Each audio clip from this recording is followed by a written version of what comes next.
Good afternoon. I'm Shelley Jones, Assistant Director of Alumni Engagement at Missouri State University.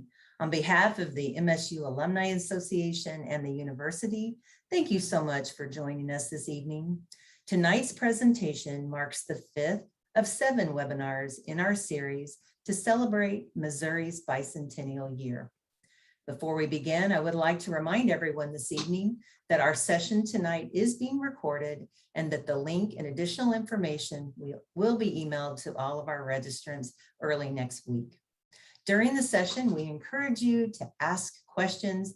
Please use the Q&A feature to submit those questions, and our panelists will do their very best to get to as many of those as possible. And now, it is my sincere pleasure to introduce the president of Missouri State University, Cliff Smart. Good evening, everyone. August 10th, 2021 marked the 200th anniversary of Missouri's entry as the 24th state in the Union.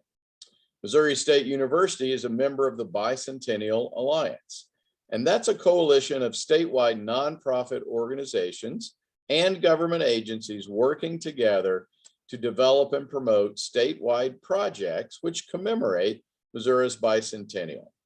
As its part, we are hosting a series of 7 publicly available webinars to explore and contemplate what's next for Missouri. This series examines topics important to the growth of our state, includes a show on agriculture, diversity, equity, and inclusion, education trends, healthcare, Missouri caves, music, and finally, technology. And we will explore how the university and its partners will have an effect on the state today, tomorrow, and for decades to come. I'm excited about today's program. It will focus on the history of education, and we'll look at the question of diversity in schools, the history of schooling in Missouri, and the leadership that our university has provided in preparing educators from its very beginning. We hope you enjoy today's program and invite you to join us for the next 2 programs, one in November and one in December this year. It's now my pleasure to introduce Dr. Stephen Jones, who will be our moderator. He is a professor in the Reading Foundations and Technology Department at Missouri State University, and is the founder and executive director of a national education organization called the Academy for Educational Studies. Dr. Jones, I'll turn it over to you to introduce the session and to introduce your panel. You're muted there, Steve. There I am with showing my klutziness with technology right away.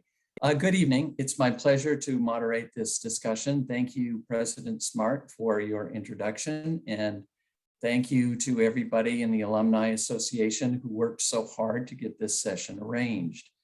I would like to just say a few words about the theme of this evening's webinar and remind you to start with what the title of it is: What We Can Learn About Equity and Inclusion from the One-Room Schoolhouse, Exploring MSU Leadership in Teacher Education Since 1905.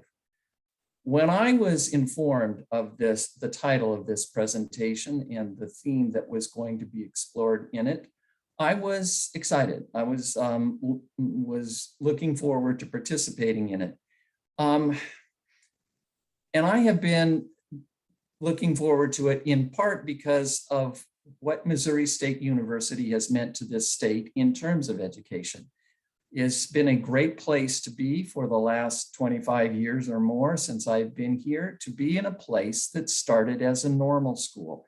I would remind you of that. I mean, as we're talking about Missouri State's leadership in teacher education and how that's going to continue in the 21st century, we do go back to 1905 when we started as Missouri State Normal School number 4.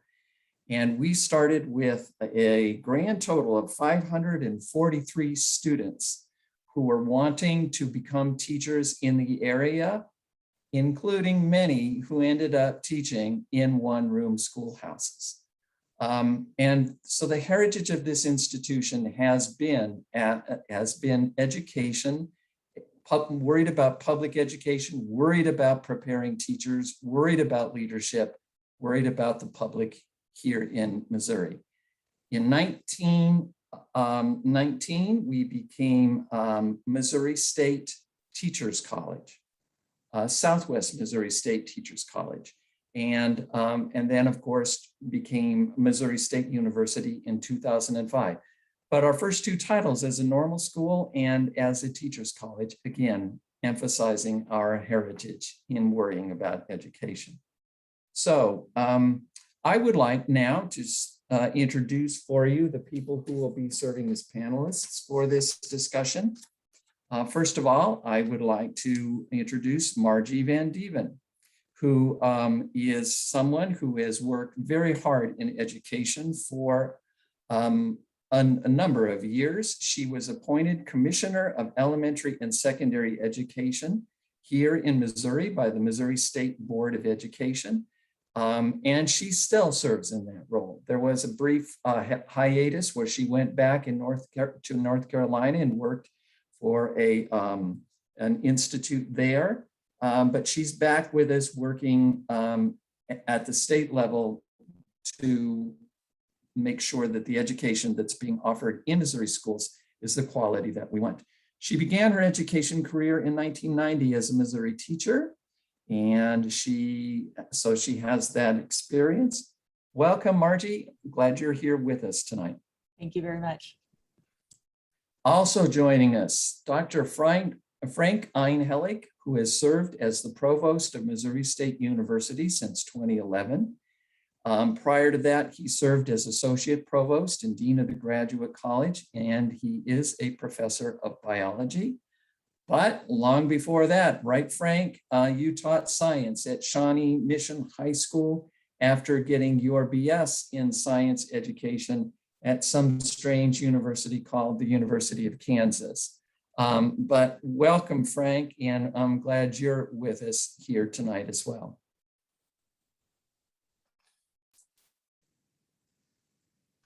All right. Thank you, Steve. It's a real pleasure to have this opportunity to be here. Looking forward to the conversation. Good, so am I. And also my colleague, Kayla Lewis in the Reading Foundations and Technology Department. Kayla is currently a literacy professor and program coordinator for the Graduate Literacy Program at Missouri State University. And her research focuses on interventions for struggling readers, pre-service teacher education, and she has an interest in culturally authentic Native American literature. She completed her bachelor's and master's degree at SMSU. And if I remember right, Kayla, you did a number of years of teaching out in Republic. Is that right? Correct. I spent 15 years there. Wonderful. Well, Kayla, thank you for joining us again tonight, and we'll get started with our questions.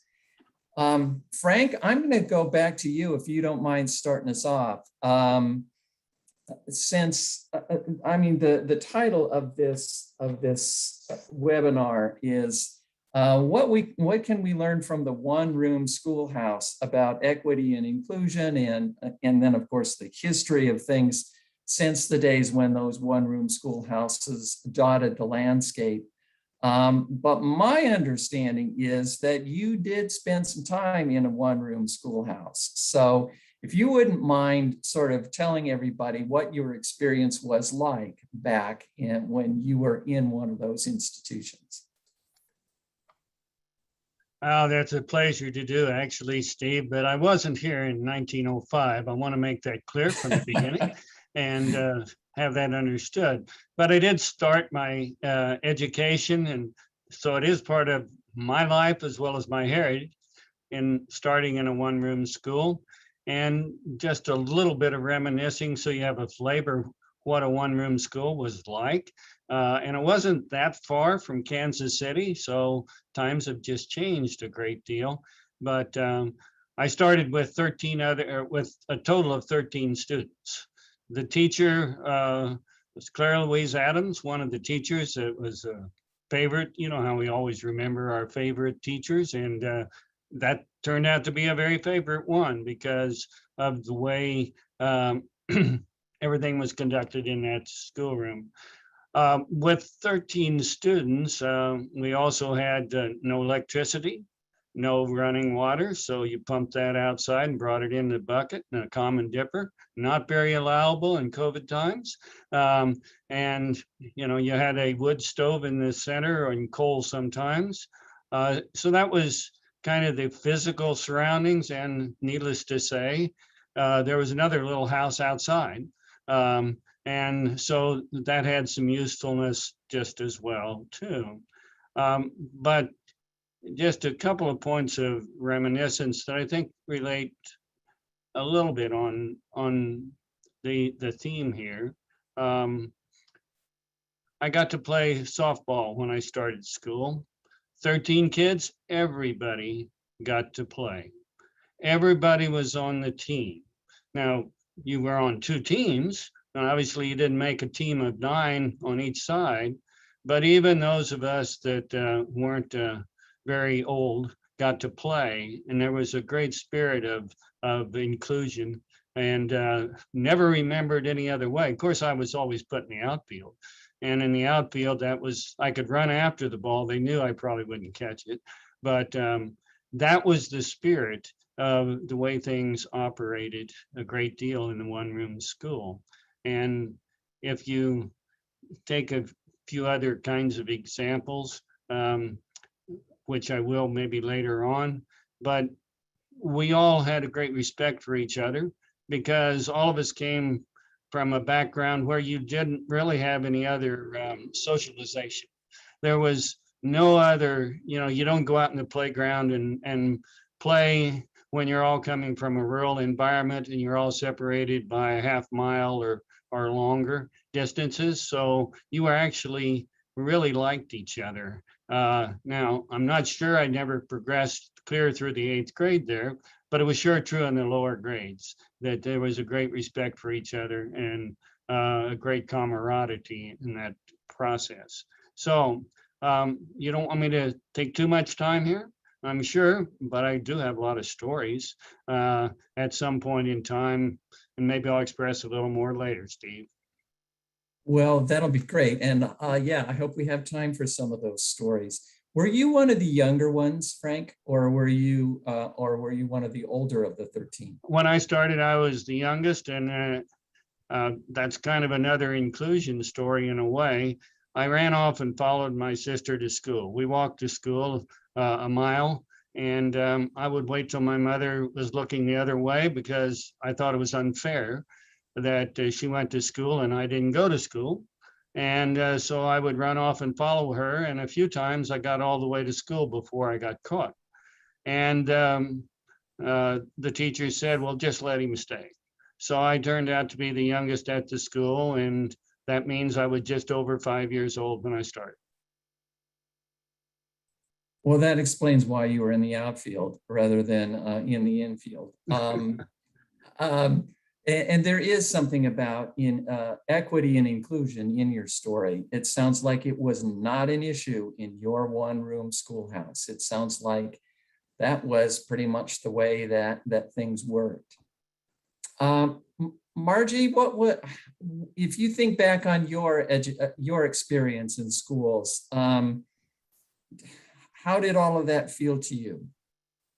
Well, I don't think I can top Frank's story. That's fascinating. I think we could probably do this whole hour hearing more about that. That was great. Although I am proud of you for not saying you walked uphill both ways. I was really waiting to hear that one. So you walked to school, and that's fascinating.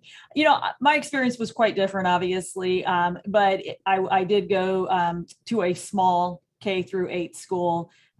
14 students, graduated with them all, graduated in 8th grade, and very limited diversity, quite a bit of inclusion. But I feel like they worked extra hard to expose us to various cultures because of the limited diversity that was in my smaller town at the time. Right now it's a very diverse area, but at the time it was rural Missouri. And I think they took extra time to make sure that we did get exposed to other areas. I will credit my time at Missouri State, just for those who are listening who are also members of this wonderful community, that when I came to Missouri State, you know, I spent my spring break in Chicago doing things like visiting various parts of the city and working in soup kitchens and doing different things on reaching out. And I spent a summer in Perth Amboy, New Jersey, working with the Hispanic culture there and running programs with young learners in the cities. And so that exposed me to very many different types of environments, but always with that focus of how do we understand that people have different needs. And that's what, to me, the equity is all about, is making sure that we prepare everyone to with the resources that they need in order to be successful. And so I had a great, I just feel very fortunate, I will say, for the background that I had in my educational career.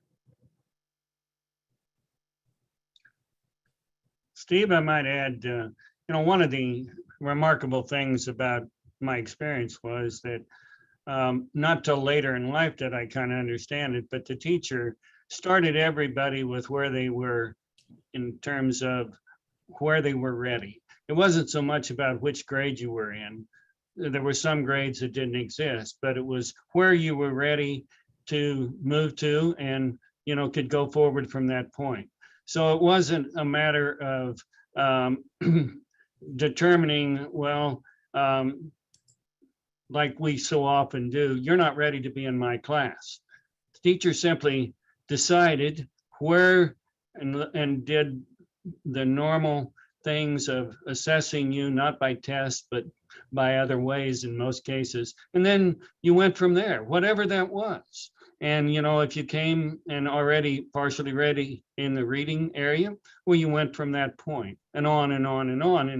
And so I think that's one of the things that we maybe lose a little bit along the line, is the perception and readiness to accept students where they are and move them from that point forward. And I think that's an issue in college as well. I think you're right. And I think we need to come back to that point too, Frank. So if I let it slip away, somebody remind me. But Frank, while I've got you, we have a question. And please, everybody who's listening, use that Q&A feature on your screen and post some questions to us. Looks like we've gotten one already since we've gotten started, but we had gotten this one in advance. And Frank, I'd like to pitch it to you. One of our 1980 graduates asks, students in one-room schools were able to see where they needed to be in future years by observing their older peers. Youngsters were able to contrast and compare education vertically. Were students in such a setting motivated by such observations? I mean, so that's you, the little one in the youngest in your one-room schoolhouse, looking at these older kids. And were you sizing up where you might be able to go by watching them? Yeah, I think that's an easy question. Absolutely. You really aspired to be able to read better, to be able to do something with numbers besides, write them from 1 to 100, but to be able to manipulate them and do the division and things that the older kids were doing. And it was a motivating factor. And, reading, the basics of reading and writing and arithmetic and slang were very strong and very useful, by the way, and very helpful for life's preparation. And you saw what others were doing ahead of you, and you learned a great deal in that process, but it was an inspired learning, not a fearful learning in most cases. Good. Thank you, Frank. Caleb, what was your educational background like? You're growing up in school and feeling a part of things or not a part of things, or tell us your story. I, compared to Frank and Margie, I had a bigger school experience. My graduating class was 160, so it was still a smaller school, but bigger than the 18 or so that Margie said she had.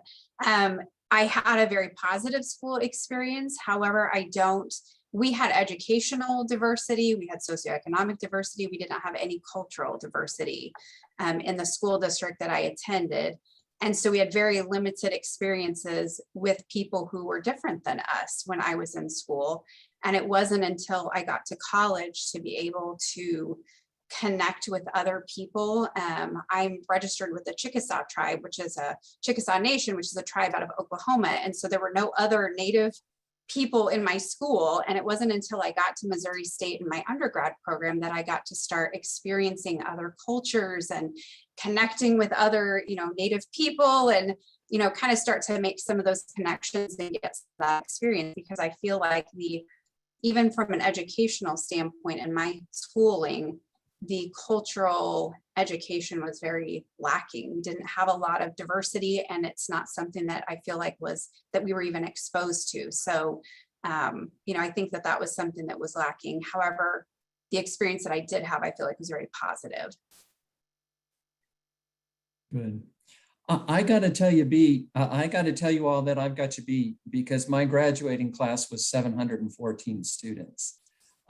So I win on that one, You or I win. lose. And I should clarify, mine was for K-8 that I had 14. I did have a much larger high school, so I don't. Oh, all right. Okay. So maybe I don't win. Yeah, well, no, I'm- you still win with that. Okay, I was a Denver boy, so I went to Denver public schools, and they were larger. So yeah, graduating class that was that large. Margie, what are you seeing in terms of issues of diversity? I mean, you must travel around this state. You must go to the small rural towns. You must go to the inner city, Kansas City and St. Louis. You must see just about everything. Yeah, I absolutely love that part of the job. Missouri is a great state, and it's really a great state because of the people. I say that everywhere I go. Anytime I meet with national audiences and others, I talk about the great diversity of our state. And a lot of people don't see that until you have the opportunity to really travel the state. So yeah, I mean, we have just wonderful people in every corner of the state, and a lot of different passions, a lot of different ideas, a lot of different cultures out there. And it's just great to meet with everybody and learn more about them. So great stuff. I will say that I want to kind of go back to Frank's question, because I see that there was a question in the chat as well. Thinking about that one room schoolhouse in the spirit of the parade that was held on Saturday, in this bicentennial idea of learning from the past and preparing for the future. We put our float together, and that was our theme that we used. And we joked that we should have the one room schoolhouse as the past, and we should have it for the future, because a lot of what you're saying right now, we're discovering, is grade-based the best way to go? Or should we be thinking about, especially in terms of this pandemic and how students are returning to us in different places, and honoring the diversity that is there, should we look more at the competency based? Should we look more at where every individual child is and be able to meet them there, and then make sure that they're prepared for success? So I'm just throwing that in as to piggyback off of those statements and the comment in the chat that was made about, how do teachers do that with 30 plus students in the classroom? And I will tell you, I met with a group of teachers talking about what I see across the state. I met with about 40 teachers yesterday, and they were sharing with me their experiences of being back to school this year and how thrilled they are to be in the classroom with students, but really sharing what they know about where our kids are. And it's amazing how these highly skilled teachers, highly trained teachers are able to identify that. As Frank said, some of it is with tests and some of it is with assessment, just through their skill and being that well-trained teacher. But they talked a lot about the need to be with one another and to learn from one another. So I'll throw that out there. Well, let's stay with that, because that really does get to this question of equity and inclusion. And I appreciate that Frank brought it up, and I appreciate that you followed up on it. If we do grade-based kinds of things, if there is this class of 30 sitting there. They are all over the place in terms of skill. They are also all over the place in, at least in some parts of the state, in terms of diversity, cultural diversity, racial diversity, different family backgrounds, and they're all coming and they're all sitting there in that class. And there's that teacher having to figure out how to negotiate it. And I had been thinking that maybe things were a little bit different even now as the pandemic has hit, because some of these kids did just fine and they're right where they should be, and other kids have fallen by the wayside. And now what do we do to include everybody and get everybody back and working together? And I don't know, it does seem to me that teachers are having a struggle like maybe unlike they have ever had before. Yeah, and I think I'll tie a little bit back to that. When we started talking about equity in the pandemic, certainly not talking about what Frank was talking about with the extra building outside the school. We've advanced to having indoor plumbing. However, what we saw the most of in this state was the digital divide. And I'm sure you've talked about that. I know that's been an issue at the university level. It has certainly been an issue at the K-12 level, and working hard to help everyone understand that each family needs access to the internet and the tools in order to navigate, not just for education, but for health services, for just about everything we do is tied back somehow to that technology access. And so that, if we're going to talk a little bit about what the pandemic looked like and how students did, some of that was dependent upon access, and that is some of the equity that you're talking about here. I would just add to that, that you're right, it followed all the way through into the college ranks, as we all know. And I'm kind of proud of Missouri State that we had donors and people that contributed where we were able to actually, for quite a number of students, provide temporary internet access to them through our foundation. And because that was a difference for them, or whether they even had a chance during the worst of times when we didn't go 100% online, but we got quite a bit out into the online sector in the early part of the pandemic. And I think that the digital divide certainly was making a difference to our students. And when we surveyed them, that came out loud and clear. And we did not meet all their needs, we know that, but we did work on that and try to make things more equitable. And for those that were able to help, I think that they certainly felt it and have expressed it back to us, what a help it was. Let me ask you this. If we were having this discussion 5-10 years ago, and the topic was equity and inclusion, it seems to me that it wouldn't, it seems to me that it's more pressing to have that discussion now than it was 5 or 10 years ago. It seems like it's on the table. It seems like it's what everybody wants to talk about. And it does seem like schools are getting more diverse, even in Springfield, even in Nixa or Ozark, or wherever we're looking down here in the southwest part of the state. It's more diverse.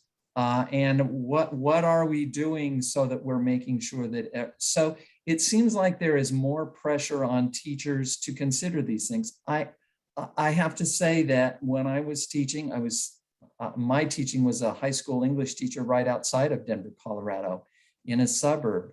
And diversity and inclusion and equity were not the things that I was needing to worry about. But I think if I were teaching today, even in that same environment, I would have to worry about it more. I would have to have a plan. I would have to be doing more. Do you agree? Yeah, and I will let other panelists jump in on that, but I certainly would say that if you look even at the demographics of our K-12 schools, I believe it was 2014 when we first reached the less than 50% of our students in public education across the nation were white. You always talk about the majority and the minority, and it was, believe about 2014 when that shift occurred. And so our demographics are shifting. So we can think about that in racial categories, we can think about that in socioeconomic categories, and now the list just continues to grow on all the various ways that we're looking at students and their needs. And so absolutely, I think our teachers are, you're hearing a lot about various trainings that are occurring because teachers really are hungry for that. What hasn't changed has been the demographics of our teachers. And that is one of the areas that we've been focusing on at the department, is really looking at diversifying the teacher workforce. Currently, we have about 75% of our teachers are white and female. About 75% of our superintendents are male. About 2% of our superintendents are women of color. I mean, so we really haven't made the transformation of reflective of the children who we are serving. And so we've been working on that for a while, and I will tell you that the numbers, the trend line seems to be going in the opposite direction of what we've been trying to do. So that's a whole nother conversation that we can have. But yes, to back to your point, Steve, completely agree. And I'm sure that Kayla and Frank can add to that. Margie, I do want to come back to exactly and we have actually a question that we had gotten originally that sort of moves in that direction. So let's come back there. But Kayla, what would you say about the changing tasks of teachers in since 2014? Mm-hmm.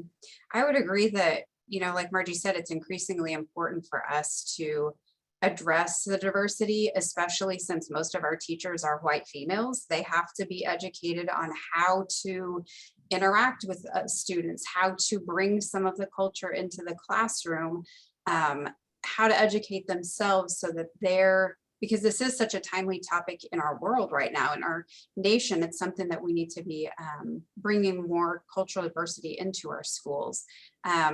Luckily, I think, like you said, the teachers are hungry for this. They're seeking out information. Districts are, working to provide information. Students that are taking our classes are getting information that are going to help increase their ability to meet the needs of all the students in their classroom. So it is a very important topic right now, for sure.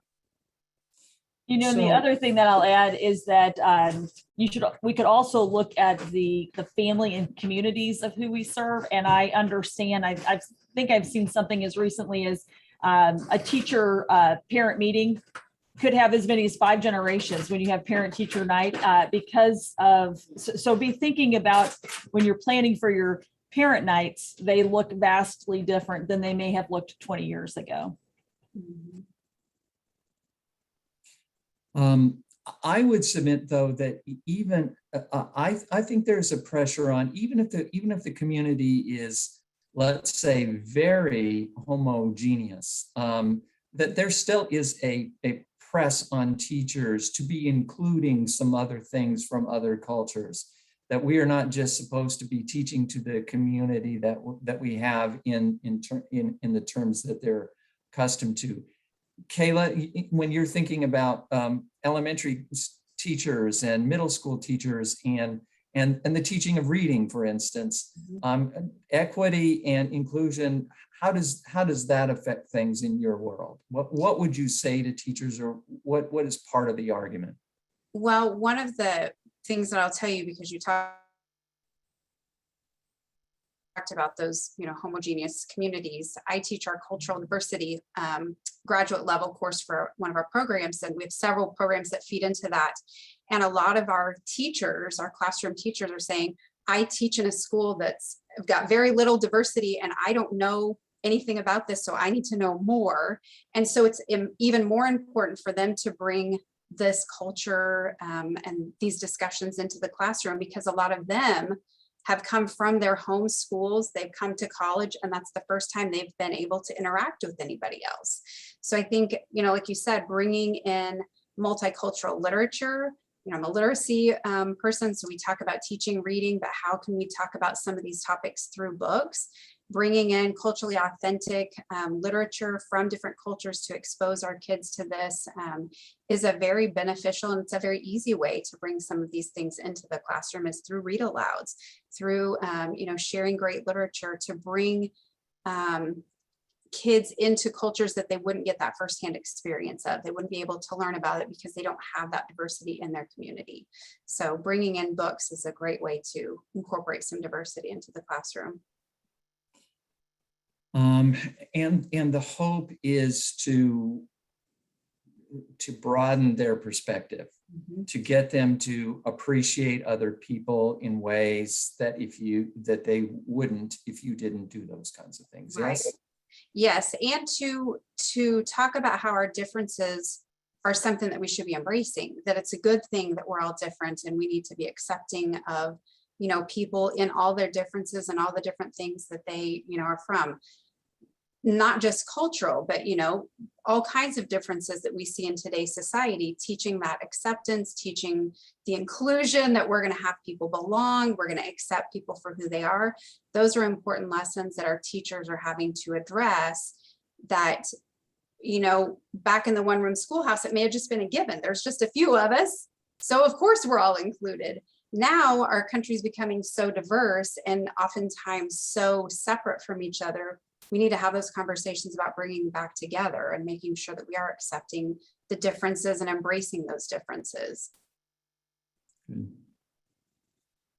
Frank, how is Missouri State University doing on the question of diversity? The diversity of both of our students and the diversity of our faculty and administrators, like Marty was talking about. It doesn't sound like statewide K through 12, there's been a lot of progress on that. How are we doing? Well, we're improving, I think, in all categories, but not where we need to be and want to be. We've worked very hard to try to improve the diversity of our faculty, for example, and we have exceeded slightly the 20% level for the proportion of our faculty that are historically underrepresented backgrounds and international together. So compared to a few years ago, that's a nice improvement, not still where we would desire to be, and we're working to go further with that. By the same token, rather than just quote numbers, we have improved our proportion of students that are in those same categories.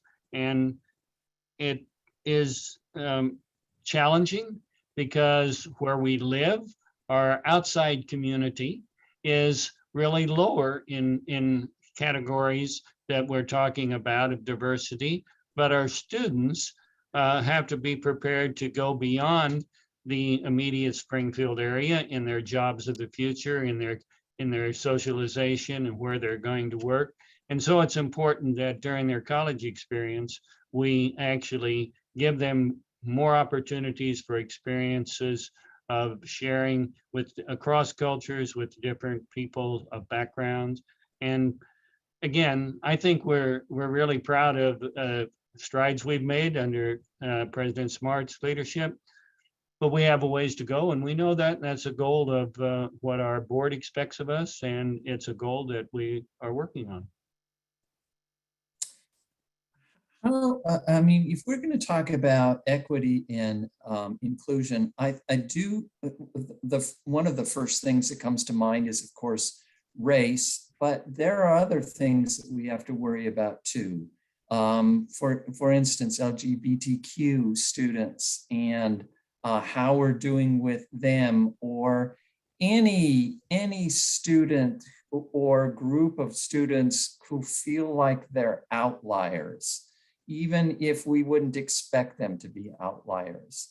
And maybe this gets back to what it is that the teacher has to do first and foremost, rather than what we have to do as institutions. But there is that too. And I wonder what your sense for some of these other aspects of equity and inclusion, how we're doing with that. Anyone?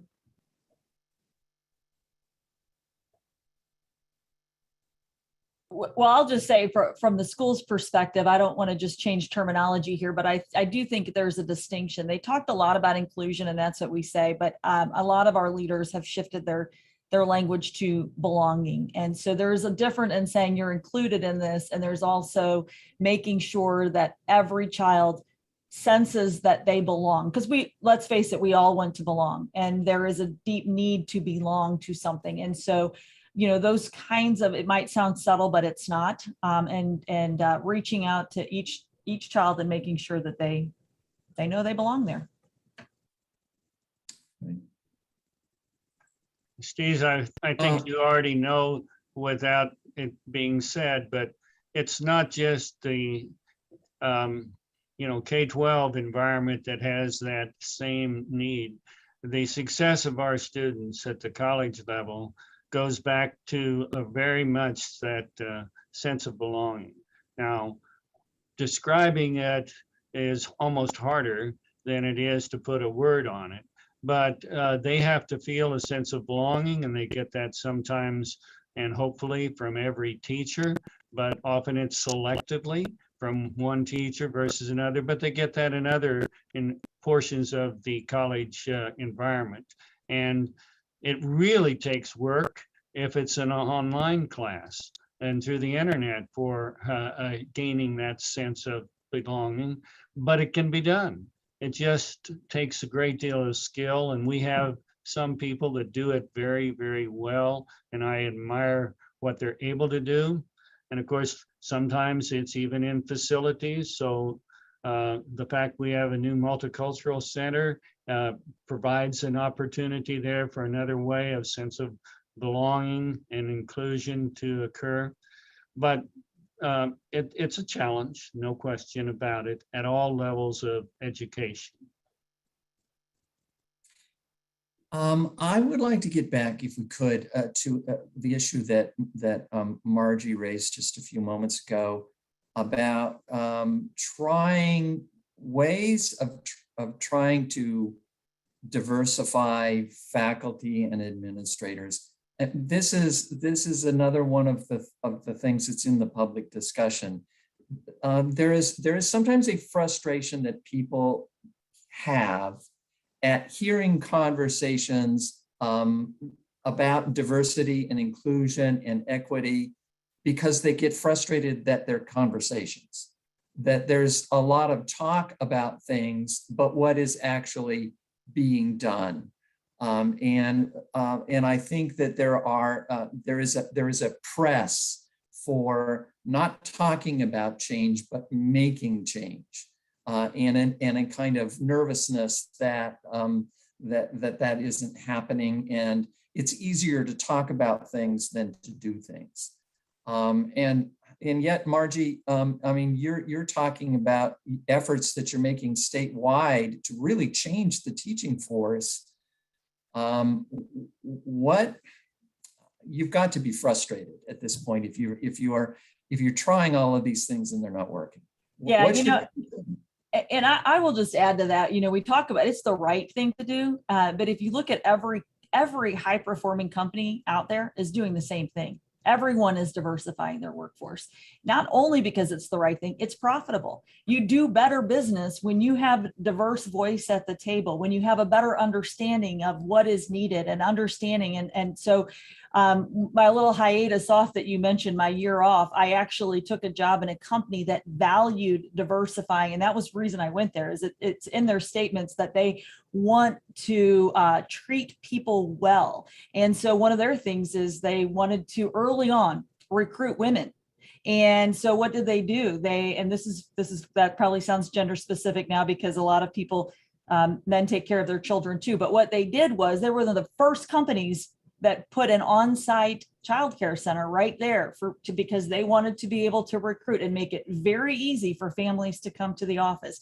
So it's thinking about what are those things that need to be done in order to recruit a diverse workforce. What we're doing right now is, as the Grow Your Own program is probably one of our most successful things that we're looking at, is finding those kids in early grade levels and who would make great teachers.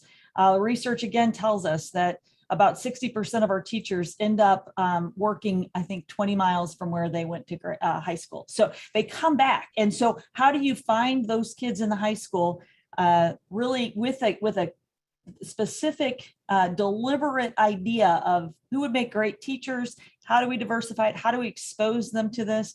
And what I keep saying over and over again is, if I can see it, I can be it. You know, that's sort of the mantra. So putting people in front of our students who are highly successful, who might look a little bit like them. There's nothing I like more than when a teacher comes up to me and says, I want to be commissioner, you can be commissioner. I love that. The same thing happens in our classrooms when they see someone that they can identify with, and they know that they too can be that.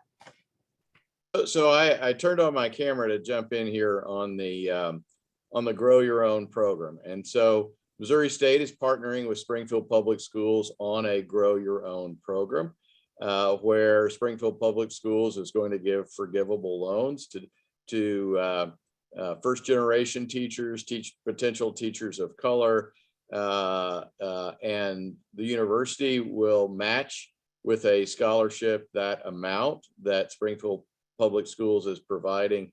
And the goal is, as Margie said, we need to recruit those first generation or Hispanic or African American students from right here in Springfield who want to be teachers, and promote them and help them get across the finish line. And then they will come back and teach right here in Springfield Public Schools. I'm a believer you need to see people that look like you, so that you can envision that that's something you can do. I had been excited about hearing about the Grow Your Own program. I've had some graduates of our master's degree program and specialist degree program who have been pressing to get that started, because it sounds like such a good idea. So I'm very pleased about it. Other ideas. There's one something in the question. A question somebody asked: when making hiring decisions about faculty and staff, is diversity something that's addressed during the interview process? Is it needed, appropriate, or desired for the subject or position being filled? Would you be open to changing your interview process by inviting a person of color on the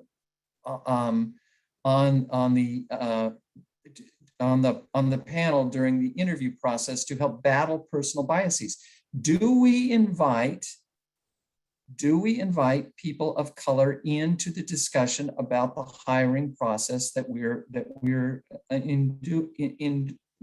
engaged in? Do we bring those voices into the discussions that we're having, not just at Missouri State, but in the entire state of Missouri and other things? Are those voices being heard? They are on our campus, and I think Margie can talk about that in the statewide. I mean, it's based on you need to have diversity on the search committee. You need to have people that value diversity on the search committee. We have a rule that an interview pool level has to have candidates of diversity included in it, or you can't interview. And so there are frameworks that you can put together to make sure that diversity is valued as a part of your hiring process. I think it's frankly why, in the last 5 or 6 years that Frank's in the academic side, more than 20% of our hires on the faculty side have been diverse. There's no quota, there's no mandate, but it's a matter of how you set it up. And that then allows you to diversify your faculty pool. And then we have to work to keep those people, to make them feel welcome and connected in our community as well as in our university. And so a year ago, we started the Bear Bridge program, and we had 29 faculty of color connected with each other and a program where they're paired up with a mentor from a different college, so they're not being evaluated, to help them navigate tenure and other issues that you need to be successful at the university. All but one came back for the second year. And so I think we call that a win. Margie? Good. Yeah, no, that's great. We certainly do that here at the department. I can't speak for every single school district, but we look at diversity. We look at race, ethnicity, of course, on our panel. But we also look at age, we look at gender, we try to have as diverse a population as possible who are conducting those interviews. And then, yes, that we are working to diversify. It's hard to do that in Jefferson City. That is not an excuse, but it is hard to do that. And we always, as Cliff or President Smart said, we always come back to making sure it is the best person. So no quota, no requirement. Many times it is the absolute best candidate there, and that's who we choose. But it is great to have many voices at the table when asking the questions and trying to find the right match.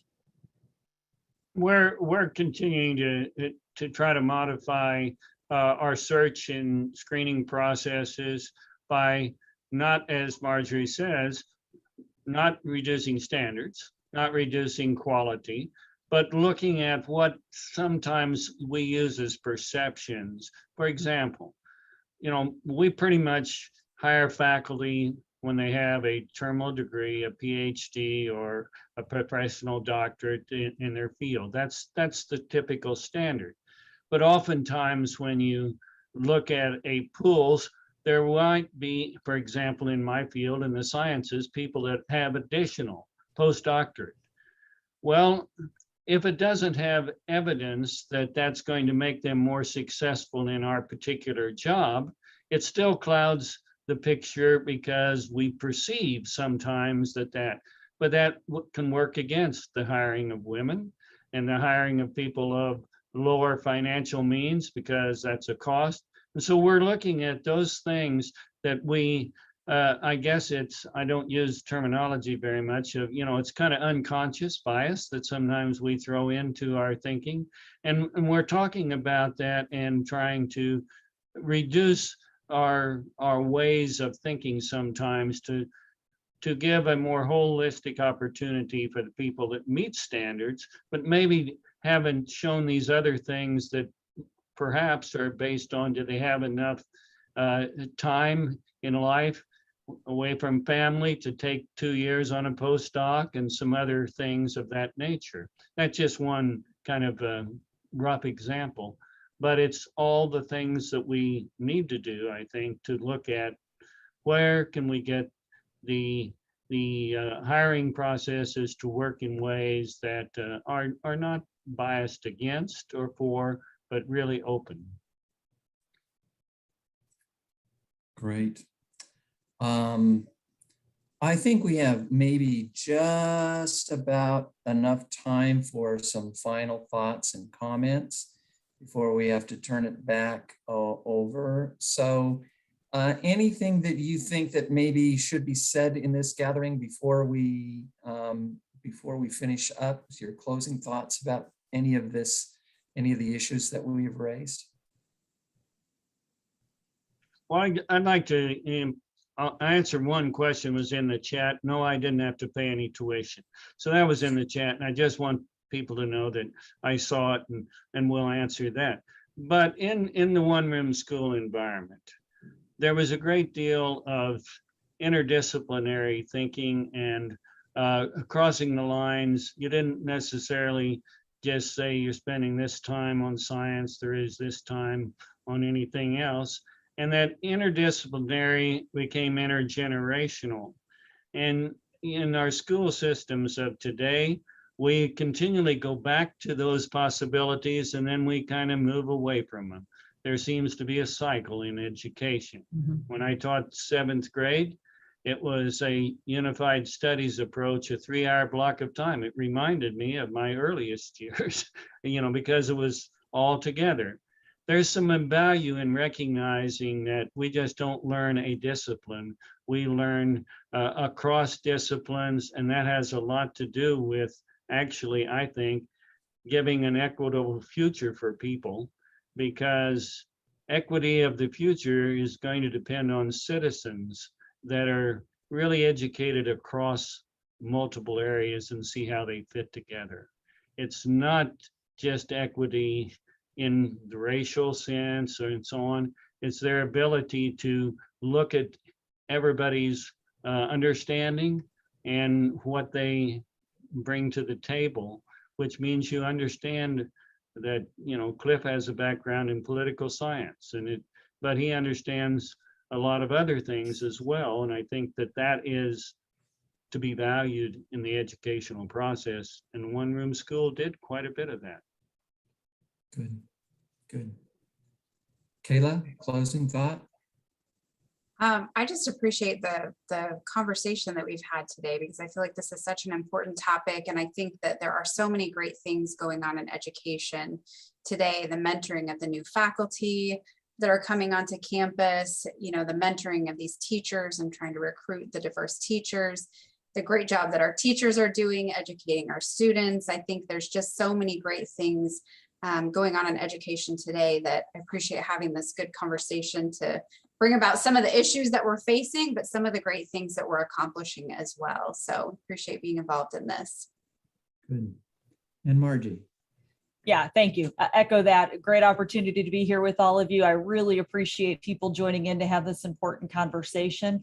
I'll just wrap with, I think that sometimes there's confusion over what the term equity means. And so let's stay focused on it. Doesn't mean every kid gets whatever they want, but it's certainly every child in this state deserves a chance. Every child in this state deserves a chance to be successful. And so much of that starts with having a great teacher in that classroom right in front of them. So we need to do whatever we can this year to make sure that that continues. Our doors stay open. Great teachers continue to enter our classrooms prepared to serve them. And let's give our kids a chance. Thank you so much. I appreciate the opportunity to be here. Very good. And President Smart, closing thought?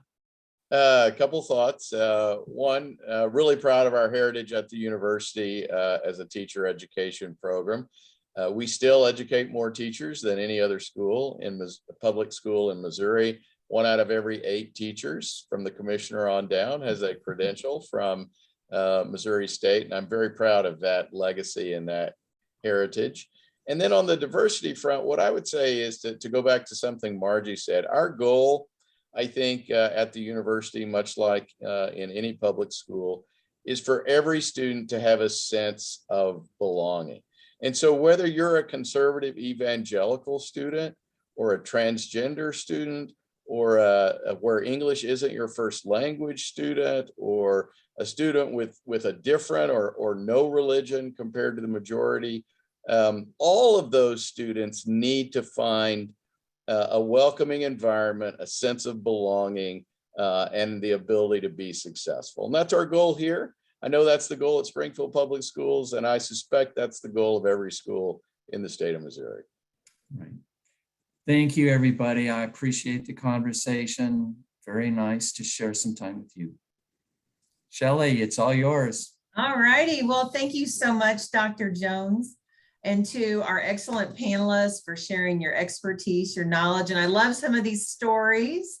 It was awesome. Our next webinar in the Missouri Bicentennial Series is entitled The Deep, Dark Secrets of the Cave State, Missouri's Fascinating and Hidden Geology, Biology, and Water Resources. So that webinar is coming up on Thursday, November 18th at 7 p.m. And then registration for that session will begin in mid-October.